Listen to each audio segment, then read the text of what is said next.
The seat that shook the sky, the soft murmur of the airport terminal at San Francisco International, was a soothing hum, like the background music to a day full of promise.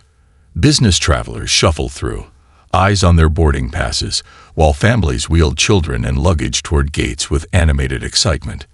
In the midst of this, Sundar Dev Piquet stood quietly at gate 23, a leather carry-on in hand, dressed in a simple navy blue blazer, white shirt, and tailored jeans. There was no hint in his demeanor of the professional gravity he carried. No one at the gate suspected that the quiet, sharply dressed man sipping his chai latte was one of the top aviation engineers in the country, and more recently, a certified pilot working with a new diversity in-flight initiative backed by an international airline conglomerate. Sundar had always kept a low profile, not out of modesty, but from a deep-seated belief that the most powerful impact came from actions, not titles. Born in Chennai, India, and raised in modest conditions, he had made his way to the United States with a vision that was never limited to earthbound innovations. While Sundar's background in engineering had landed him work with major tech giants, he had pivoted to aviation, not only to embrace his love for flight, but also to challenge an industry often resistant to change, especially when it came to race and representation. He wasn't just flying a plane today. He was part of something bigger, a symbolic, inaugural transatlantic flight, piloted by a multicultural team, highlighting equity and global unity. The media hadn't been notified. No speeches, no banners. Just a quiet statement made in the sky. Sundar had booked himself a first-class ticket under his alias, Dev Ramesh, partly as a personal test of how people perceived him without context, and partly because he knew, even in 2025, the biases were still very real. The irony, of course, was that he wasn't just a passenger. He was also a captain. But instead of walking aboard in full uniform, he chose to blend in. For now, boarding was called, and Sundar moved with the early group, stepping lightly into the cool, polished interior of the aircraft. As he approached his seat, 2A, a window seat in first class, he could feel the eyes on him. A tall white man in a gray suit who had just stowed his luggage above 1A glanced up and then double-taked. A flight attendant, blonde, mid-40s, efficient, intercepted him as he was reaching for his seatbelt. "Excuse me, sir," she said, her voice brisk but not unkind. "Are you sure you're in the right section?" Sundar turned, a subtle smile on his lips. "Yes, 2A." Her eyes flicked to his boarding pass. She hesitated for a moment. "There must be some mistake," she said, lowering her voice. "This is a first-class cabin." "I know," he said simply. A second attendant, younger and clearly less comfortable, came over. "Is there a problem, ma'am? Can you check with the gate? I believe this seat was assigned to someone else." Sundar looked between the two.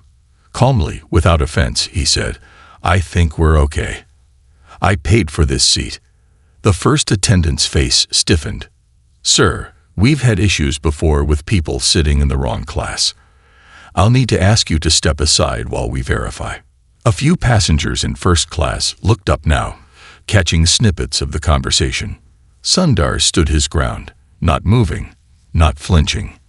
"Are you asking everyone else for verification, or just me?" That moment hung in the air like a storm cloud. The attendant's eyes narrowed. "Excuse me. You heard me. I'd like to know if you're checking everyone's boarding pass in first class, or just mine." The man in 1A shifted uncomfortably. The younger flight attendant suddenly found the floor intensely interesting. The older woman's professional polish began to crack, ever so slightly. "I'm doing my job, sir." "As am I," Sundar replied, and then, with a glint in his eye, added, "Or rather, I will be in about 20 minutes when I take the left seat in the cockpit." For a heartbeat, there was silence. "I beg your pardon?" the older attendant asked, visibly thrown. Sundar reached into his inside pocket and handed her his ID. It wasn't the laminated ticket she expected. It was his airline captain's credentials, marked with clear insignia, approved by both the FAA and international governing bodies. I'm the pilot for today's flight. Captain Sundar Pichai, co-leading with Captain Alina Mendez. The moment the name clicked, everything shifted. The color drained from the attendant's face. The younger one took a step back, suddenly remembering a morning crew memo that had mentioned something about a diversity-first transatlantic flight milestone. And then it happened. What had begun as a passive discomfort turned into full, deafening awareness for everyone in earshot. Gasps, whispers, and awkward glances from passengers rippled across the cabin. The same people who might have dismissed him minutes ago now leaned forward, intrigued or embarrassed, unsure of how to navigate the sudden reversal of power dynamics. Sundar smiled again, but this time it was a touch more solemn. "You know," he said quietly to the older flight attendant, "this is exactly why representation matters. Not for ego, but for education." She swallowed hard. "Captain, I apologize. I didn't mean to offend you." He nodded graciously. "I believe you. But this isn't about just me. It's about the assumptions that follow people like me wherever we go, even when we're the ones flying the plane." He placed his bag in the overhead bin, settled into the first-class seat for just a moment, and then stood again. A soft chime announced the final boarding call. Captain Mendez, a confident Latino woman in her early 40s, approached from the cockpit entrance. She gave Sundar a subtle nod. "Ready when you are, Captain." Sundar turned back to the stunned crowd. "I won't be sitting here after all," he said with a soft chuckle. "I've got a better seat waiting." And with that, he walked down the aisle, not as a man trying to prove anything, but as a leader who had already proven it all. The murmurs behind him were mixed, some in awe, others shamed, and a few clapping quietly in recognition of what had just happened. As Sundar entered the cockpit, he took a deep breath, centered himself, and settled into the pilot's seat. The controls felt familiar, comforting. Outside the windshield, the sun was beginning to set, casting golden light over the tarmac. He could hear the faint buzz of the crew settling passengers, and he knew there would be questions, reactions, probably a few tweets already going viral. But none of that mattered now. "Pre-flight check complete," Mendez said beside him, her voice steady. "Engines good," Sundar confirmed. "Let's take them up." And with that, they pushed forward, two pilots of color, flying a full international flight, rewriting history one quiet mile at a time. Little did Sundar know that this flight would become more than a viral moment or a corporate milestone. It would become the catalyst for something much bigger, a movement that would ripple across industries, classrooms, boardrooms, and neighborhoods. A movement that would begin not from a podium, but from seat 2A. The plane sliced through the sky with the grace of a bird unbothered by the turbulence of the world beneath it. Sundar Pichai sat in the cockpit, the clouds rolling by like whispered secrets from the heavens. It was silent, but not hollow. There was purpose in the silence, the kind that vibrated beneath your ribs and reminded you that some journeys, the most powerful ones, were not just physical but spiritual. The kind that demanded reflection, confrontation, and ultimately, transformation. Captain Alina Mendez, seated to his right, monitored the instruments with the precision of a surgeon and the ease of a seasoned pilot. Her presence was like his, calm, grounded, but layered with battles no one had ever seen. The kind of professionalism that didn't come from privilege, but from perseverance. She didn't need to speak to understand what Sundar was thinking. She had witnessed the boarding incident from the monitors in the cockpit before they had taken their seats.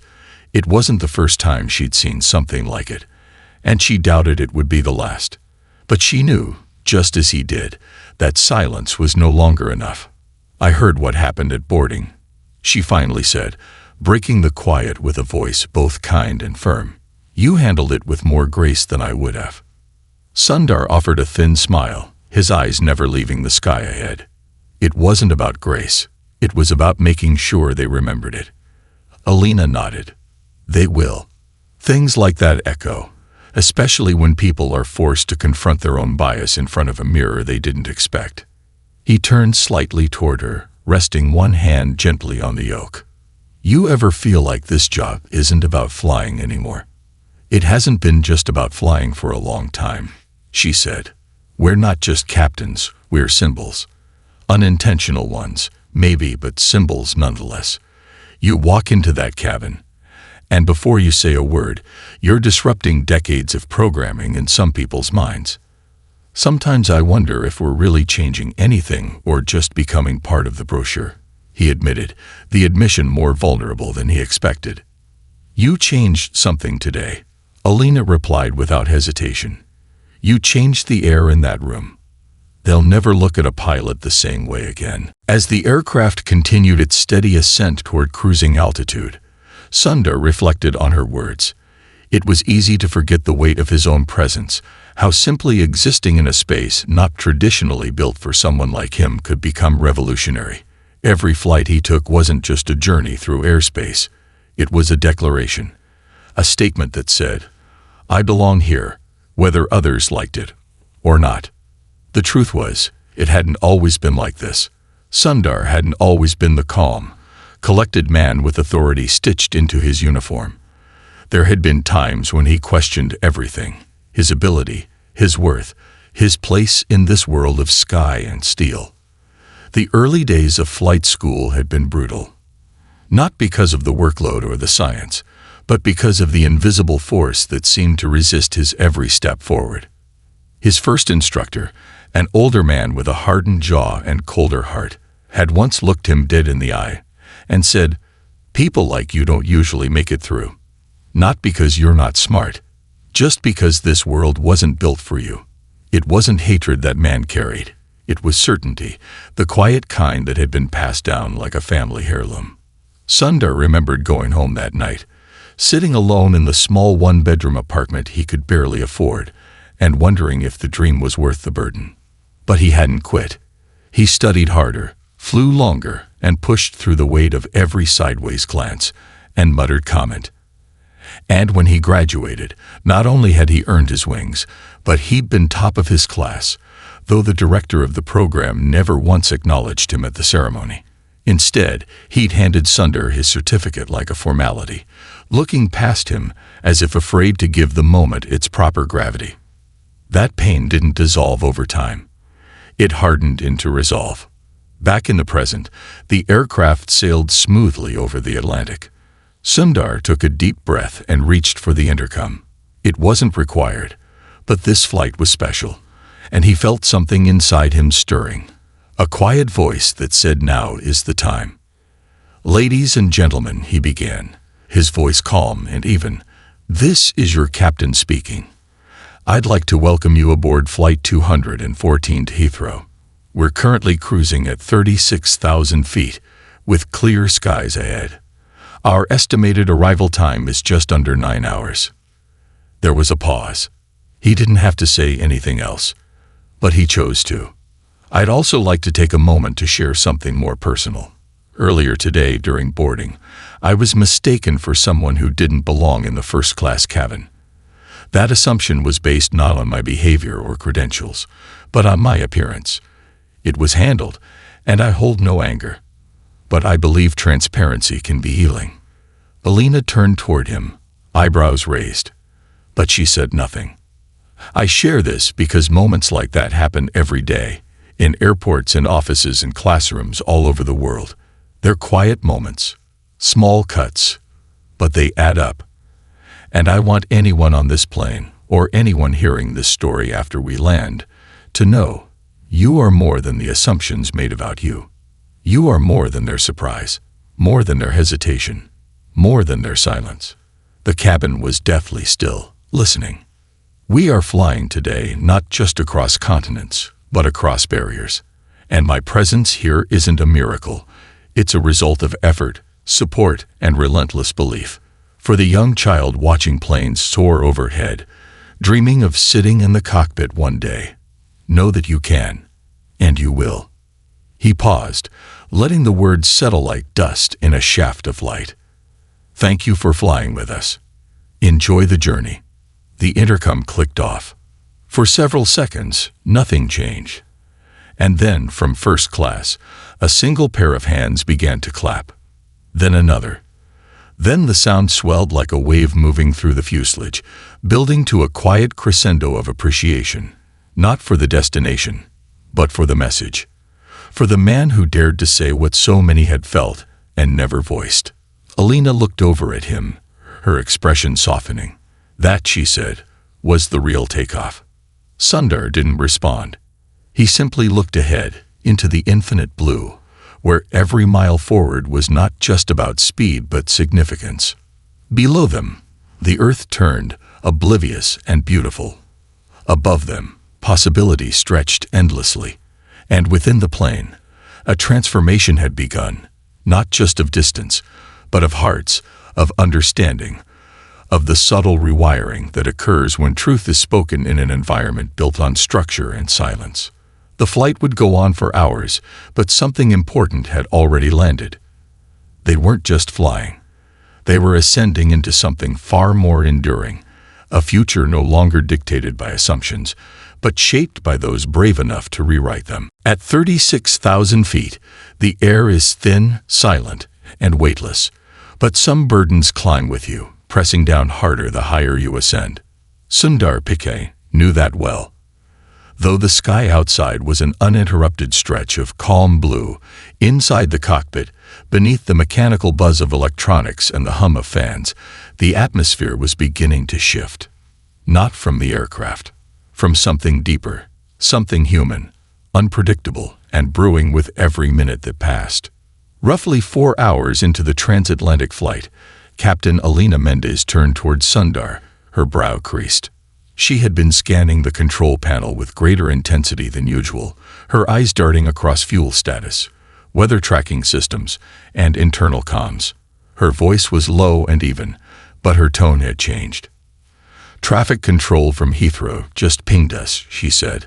"Looks like there's some political unrest escalating in the UK. Not enough to shut down airspace, but enough to be on alert. Security protocols are tightening for all international flights." Sundar processed her words carefully. Any specifics? They wouldn't say.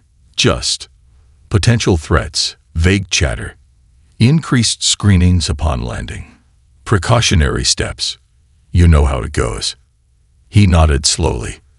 The world had grown unpredictable in so many ways, and being in the cockpit meant being responsible not just for a machine, but for hundreds of human lives at once. Every geopolitical tremor, every unknown detail could change the shape of a flight plan. He tapped into the backup communication feed and listened in. Chatter between control towers, carrier alerts, some garbled, others clear. Nothing concrete, but there was a tone, a cadence to the messages that suggested more was happening than anyone wanted to admit. It was then that a faint knock sounded at the cockpit door. Alina glanced at Sundar. "That's odd." Sundar tapped the intercom before unlocking the secured door, letting in a senior flight attendant who looked more flustered than professional. Her voice trembled slightly as she spoke, and her eyes didn't quite meet theirs. "Captain, I'm sorry to bother you, but we have a situation developing in the cabin. A passenger is becoming aggressive. He's demanding to speak with the pilot. You specifically." Sundar tensed. "What's the issue?" He was calm when he boarded. Mid-30s, American, traveling alone.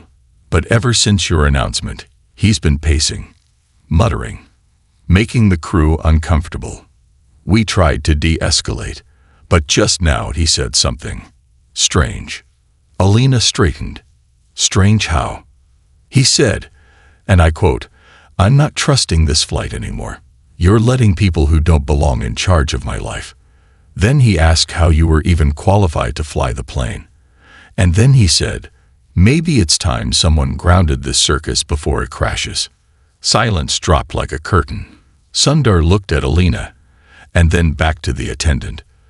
There it was again. That same tone he'd heard since the moment he entered first class. That subtle, simmering discomfort some people carried when their idea of normal was disrupted. He'd encountered it before. In boardrooms, in classrooms, in small-town diners, and sprawling tech expos. But in the sky, it was different. Here, there was nowhere to hide. "Where is he now?" Sundar asked. "Row 17C. We've moved passengers nearby, but he's still seated. Not physically violent, but increasingly unstable. Has he been checked for any weapons? We scanned him during boarding. Clean, but he's been carrying a large duffel bag that hasn't left his side." Sundar leaned back, hands steepled beneath his chin. "Get Marcus, the undercover security marshal, to sit a few rows behind him. No confrontation unless necessary. And notify Hethro about a possible red flag passenger, quietly." The attendant nodded and exited. Alina exhaled slowly, her fingers tightening on the throttle controls even though the autopilot was still engaged. "What is it about visibility that makes people feel so threatened?" she asked. Sundar's eyes darkened, but his voice remained steady. "Because they were raised to believe leadership has a specific face. When it doesn't match that face, they think it's chaos, not change." He glanced at the screen again, checking fuel and altitude. Everything was nominal, but his mind was elsewhere now, not just on the man in 17C, but on what it meant to carry other people's fears inside your own success. For the next 20 minutes, the plane was silent except for routine operations. Sundar reviewed their emergency procedures, communicated in brief with Heathrow security, and instructed crew to remain calm but observant. Then he made a decision, one that Alina didn't fully understand until he stood up and removed his headset. "I'm going back there," he said. Alina stared at him. "Sundar, absolutely not. That's not protocol." "I know, but right now, that man is a storm, and I'm not going to wait until he lands lightning on this plane. If he wants to talk to the pilot, then the pilot's going to look him in the eye." Alina stood too. "Then I'm coming with you." They walked down the aisle together, the cabin unusually quiet as they passed. Passengers watched them with curiosity, some with admiration, others with the same skepticism that had greeted Sundar in first class. But this time, he wasn't trying to prove anything. He was walking into a confrontation not with a passenger, but with a mindset. Row 17C came into view. The man was tall, bearded, eyes sharp with agitation. He sat stiffly, his duffel in the footwell, his leg bouncing with nervous energy. When he saw Sundar and Alina, he smirked. "So the captain does exist," he muttered. "Funny, doesn't look like one." Sundar didn't flinch. "You wanted to speak to the pilot. Here I am." The man sat back, folding his arms. "You think you're qualified to fly this plane? Really? What's the quota these days? They hand out licenses like candy to check boxes." Alina's jaw clenched, but Sundar raised a hand. He leaned in slightly, voice low but cutting. "I earned every hour in that cockpit, every certification, every grueling test, while you were probably at home watching cable news and getting angry at people you've never met. I was learning the principles of lift, drag, and propulsion. While you were sleeping comfortably, I was flying night exercises in low visibility just to qualify for a senior license." He pointed toward the front of the plane. "You're not sitting in that seat because of your skin color or your entitlement. You're sitting there because I, and every person in that cockpit, made a decision to carry you safely across the sky. So before you talk about who belongs, ask yourself, what have you ever carried that didn't already belong to you?" The man opened his mouth but closed it again. Marcus, the security marshal, stood 2 rows away now, alert but non-confrontational. The rest of the passengers were pretending to not watch, but Sundar knew this moment would ripple through every soul on board. He turned back to Alina. "We're good."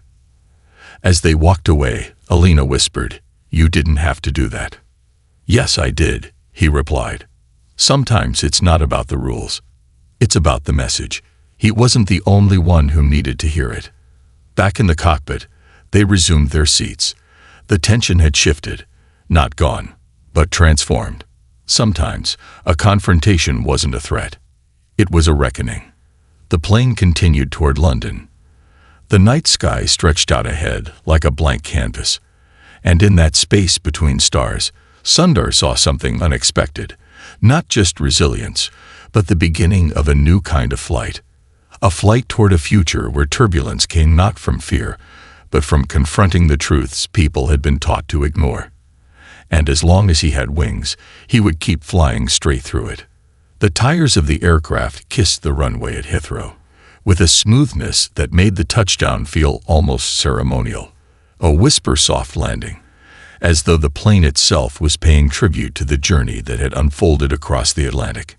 Inside the cockpit, Sundar Pichai adjusted his grip on the yoke, guiding the massive jetliner toward its designated gate, his hand steady, but his heart strangely unsettled.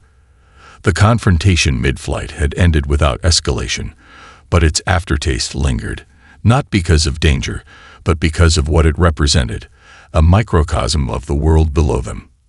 The voice of ground control crackled through the headset, clear and measured, offering them a taxi route and congratulating them on the timely arrival. Alina responded with a professional calm, but the look they exchanged afterward carried a deeper layer of exhaustion. They had not just flown a plane today. They had carried the weight of representation, the strain of unspoken narratives, and the responsibility of challenging deeply embedded perspectives. Once the engines were powered down and the seatbelt sign clicked off, Sundar stood and took a deep breath. Through the small window of the cockpit, he could see the familiar gray tones of London's overcast morning. It was a city he had always associated with complexity, part history, part innovation, always in flux. Today, it felt like more than just a destination. It felt like a turning point. Alina stretched her arms and began gathering her flight notes, but Sundar hesitated. Something in his chest was tugging at him, not just the fatigue of long-haul navigation or the psychological weight of the in-flight incident, but something older, buried deeper. It had started with a simple email 3 days ago, a subject line that read, "We need to talk. I'll be in London.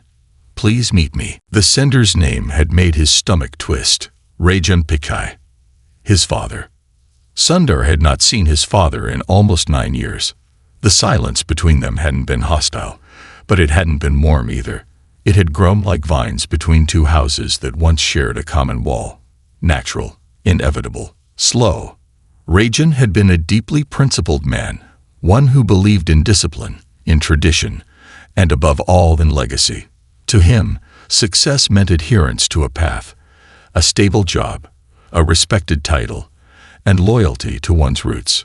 Sundar's departure from the expected trajectory, his move into aviation, his choice to fly instead of build, to speak out instead of simply serve, had created a chasm too wide for casual conversation.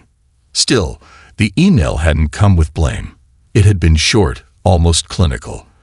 But the fact that it existed at all meant something had changed. As the passengers disembarked, some offered small nods of gratitude, others shy smiles. A few even murmured, "Thank you, Captain," with a sincerity that caught him off guard. Among them was the man from 17C, who passed without a word, his gaze lowered. Redemption was not always loud. Sometimes it was found in silence, in the quiet acceptance of having been wrong. Within an hour, Sundar had passed through customs, exchanged a few final words with Alina, and stepped out into the cool London air. He hadn't told her about the meeting. Something about it felt too personal, too unfinished to share. The address his father had sent led him to a modest cafe in South Kensington, nestled between a boutique bookstore and an art supply shop. It was the kind of place where time seemed to slow down, wooden tables worn smooth by years of conversations, a chalkboard menu filled with handwritten specials, and the soft clinking of china in the background. The morning rush had passed, leaving only the sound of coffee machines and low jazz humming from a speaker in the corner. He spotted his father immediately. Rajan sat near the window, his posture as straight as ever, wearing the same kind of crisp, button-down shirt he had worn for decades. His hair was thinner, more silver than Sundar remembered, and his hands, once strong and tanned from years of labor, now trembled slightly as he stirred his tea. Sundar approached slowly, unsure of how to bridge nearly a decade in a single step. Rajan looked up. For a second, neither of them spoke. Then, in a voice cracked not from weakness but from restraint, Rajan said, "You still fly with the same shoulders." Sundar blinked. "You still see everything through posture." A faint smile touched the older man's lips. Old habits. They sat. For a moment, the conversation didn't start with words, but with glances, the kind that scan for changes, for evidence of who the other has become. Rajan looked at Sundar's hands, his watch, the fine creases near his eyes. Sundar looked at his father's eyes, still sharp, still probing, still searching for answers he wouldn't ask out loud. Finally, Rajan said, "I watched the news this morning. There was a short segment on a historic flight from San Francisco, a multicultural crew. A pilot who addressed the passengers about prejudice in the sky." Sundar looked down at his tea. "That was me."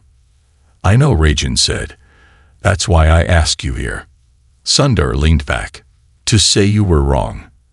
But Rajan shook his head. "No, not wrong. Just outdated. There's a difference." It wasn't an apology, but it was something close. "I never understood why you left what you had built," his father continued. "The tech firms, the leadership roles. You were climbing so fast, and then one day you said you wanted to fly. To start again, to be visible. I thought it was recklessness, ego. But today I saw something else." "What did you see?" Sundar asked, quietly. "I saw my son showing people what leadership looks like in 2025, Rajan replied. "And it looks nothing like what I was taught to believe. You didn't just fly the plane. You shifted something inside every person on board." Sundar exhaled, the tension in his shoulders softening. "I didn't do it for recognition. I did it because someone had to show them we've always belonged in those seats." "I know that now," Rajan said. "And I also know I was afraid. Not for you. For me. Because your success meant I had to unlearn everything I thought was true about the world." They sat in silence again, this time less heavy. Outside, people passed by, unaware of the quiet reckoning unfolding between two generations inside a small cafe. Rajan reached into his bag and pulled out an old photograph, creased, worn. It was Sundar at age 9, sitting on his uncle's scooter, arms stretched wide like airplane wings. "You used to call the alley behind our house your runway," Rajan said with a soft laugh. "Even then you were trying to take off." Sundar smiled. "I always felt like the ground was only half of the story." Rajan nodded slowly. "Maybe it is." They left the cafe a while later, walking together for the first time in years. Not as a father leading his son, or a son trying to outgrow his father, but as two men walking beside each other, equal in purpose, different in belief, but finally open to meeting in the space between. As Sundar headed back to his hotel, he felt something shift within him. Not relief, not closure. Something better. A quiet understanding that some battles were not won in the air or on stages, but in rooms filled with memory and hesitation. That progress wasn't always in proving someone wrong, but in helping them see for themselves. Back in the sky, clouds moved as they always did, indifferent to human transformation. But Sundar knew now that the most powerful kind of altitude wasn't measured in feet or miles. It was measured in moments like this, when truth found the courage to rise. London's clouds had thickened, not with rain, but with the pressure of something greater, expectation. Beneath that steel-gray sky, the Royal Aeronautics Conference was preparing to begin, a gathering unlike any other in the aviation industry. Executives, engineers, airline owners, global regulators, and the next generation of flight innovators had descended on the Queen Victoria Convention Hall, a sleek monument to both history and progress, built at the intersection of marble tradition and glass ambition. This summit wasn't just about planes or routes or technology. It was about vision. And for the first time, A panel titled Flight, Future, and Equity had been added, not as a side event, but as a main stage feature. It was a space to confront hard questions. Who was leading the future of air travel? Who still remained unseen in its cabins and cockpits? And most provocatively, could the sky, vast and open as it is, still be ruled by narrow minds? Sundar Pichai had been invited to speak, not as a corporate voice, not as a token, but as someone who had lived the contradictions, carried the weight of progress on his shoulders at 36,000 feet, and brought an entire industry to its knees with nothing more than clarity, presence, and truth. He didn't arrive in a suit. He wore his pilot uniform, crisp, sharp, adorned with the insignia of hard-earned stripes, not for status, but for symbolism, because every stitch carried stories, every badge told the world, I belong here.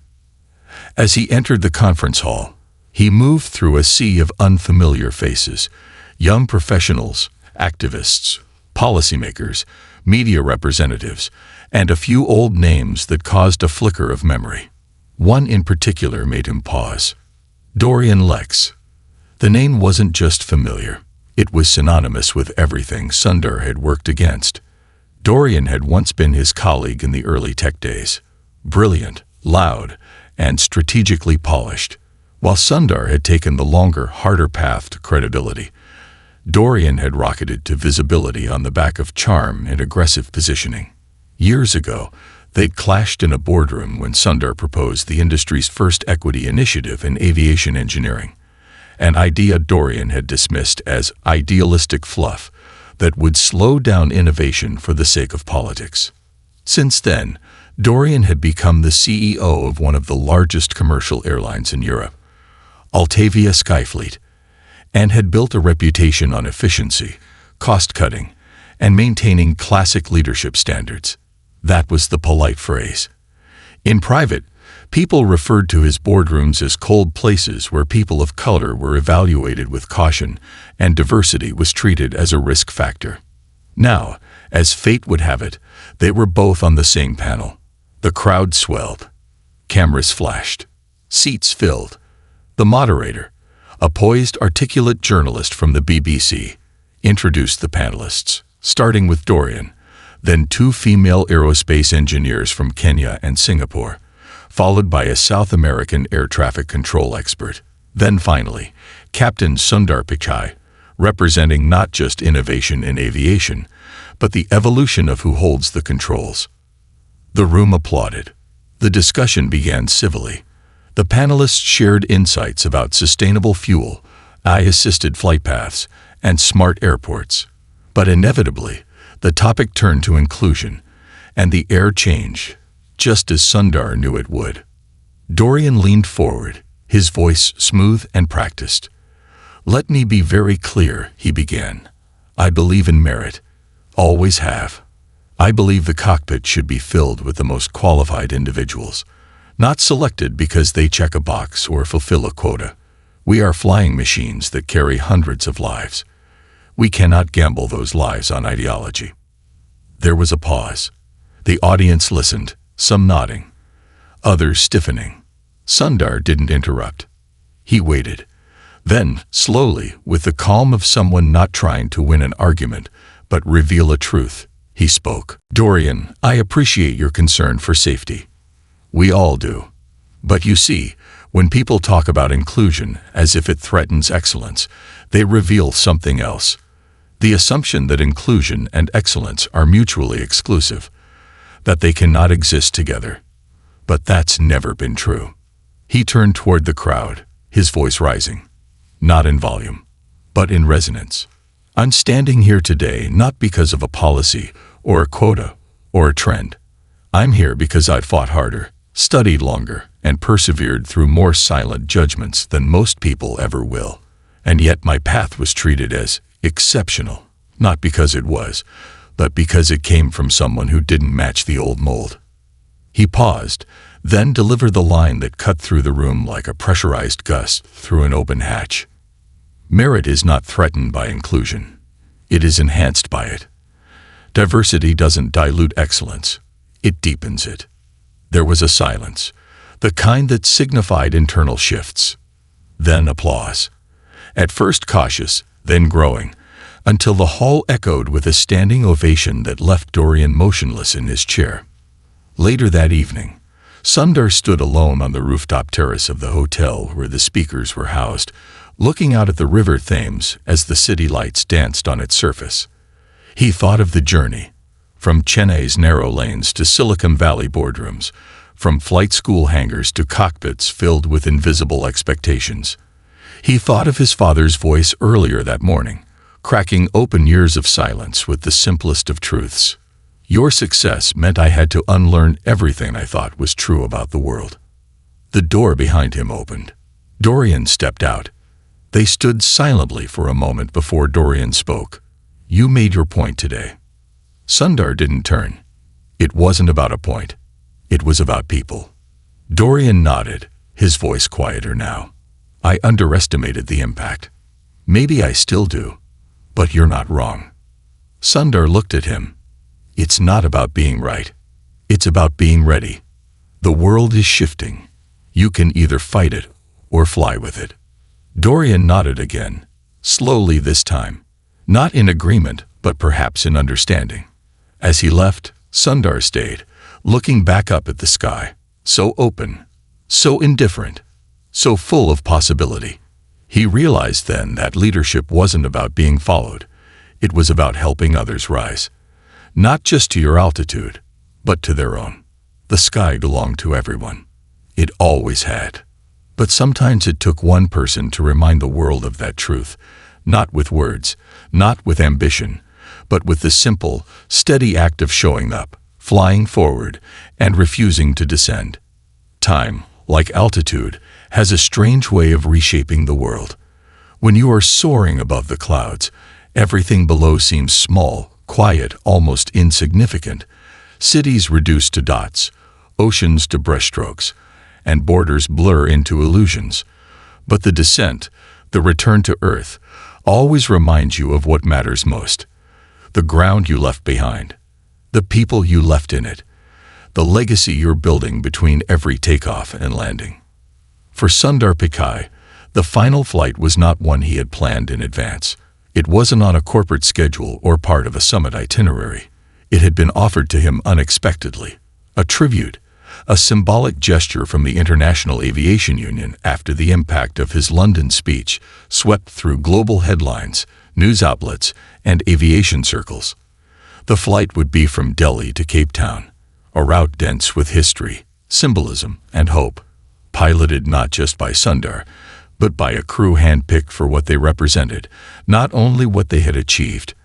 4 co-pilots from 4 continents, 1 crew, 1 flight, and over 200 young student passengers, aspiring pilots, engineers, and dreamers, all under the age of 25.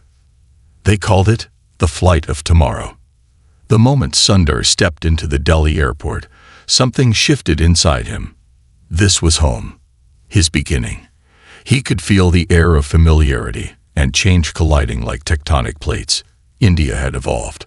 Skyscrapers now shadowed the same streets where children still flew kites from rooftops.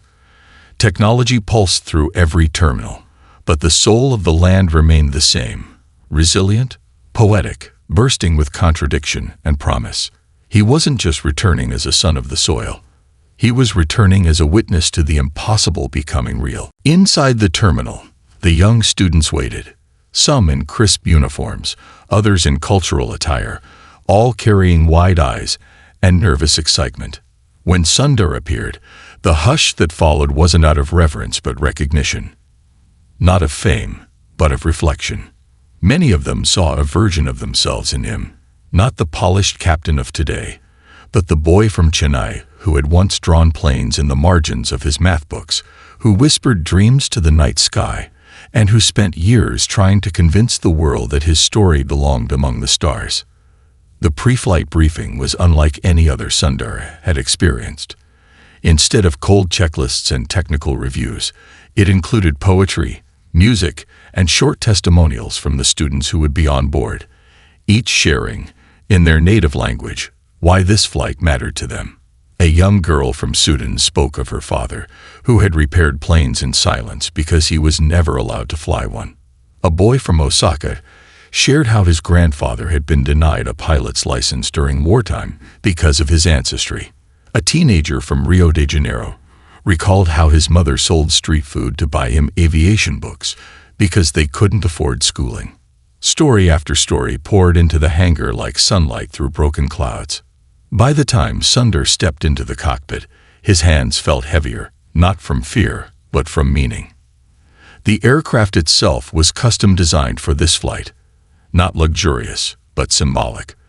The fuselage was painted with a mural that stretched from nose to tail, showing a child holding a paper airplane that transformed into a real jet mid-flight. Alongside it were over 1,000 handwritten names, every student who had applied for a seat. Inside the cabin, each seat had a small screen, not just for entertainment, but for education.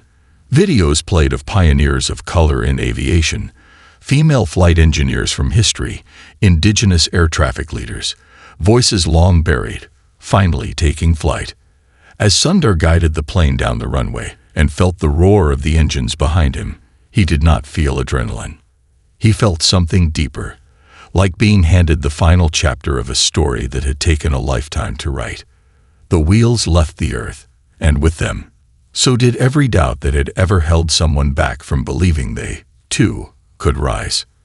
The skies between Delhi and Cape Town were calm that day, but inside the aircraft, transformation was happening. Sundar didn't spend the entire flight in the cockpit.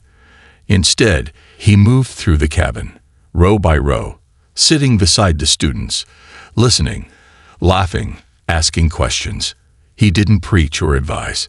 He simply listened, and in doing so, he gave them something rarer than wisdom. He gave them space. He sat with a transgender student from Berlin who had been told repeatedly that pilots can't look like you. He spoke with a blind girl from Pune who was studying aviation design through echolocation and audio modeling. He shook hands with a boy from Gaza who carried a drawing of a plane he had made during a power outage using candle wax and cardboard. They were not just passengers. They were proof.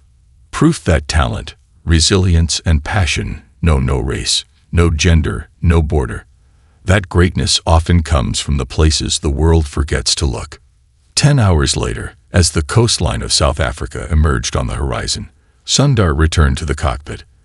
The sun was just beginning to rise over the Atlantic, casting the world in gold. As they approached Cape Town International, the flight tower, already aware of the flight's significance, gave Sundar and his crew a rare permission. A wide-arc descent that would take the aircraft over the heart of the city, allowing every soul below to look up and witness history in motion. The plane touched down softly, but the landing didn't mark an end. It marked the beginning of 100 new journeys. As the students disembarked, there were tears, cheers, and silent prayers. Some knelt and kissed the ground. Others turned and looked back at the plane like it was a temple. The flight had not just shown them where they could go. It had confirmed that the world had a place for them when they got there. Later that evening, at a small celebratory dinner organized under the African sky, Sundar was asked to speak one last time. He stood slowly, surrounded by students, crew, elders, and dignitaries, and began not with a statement, but with a question.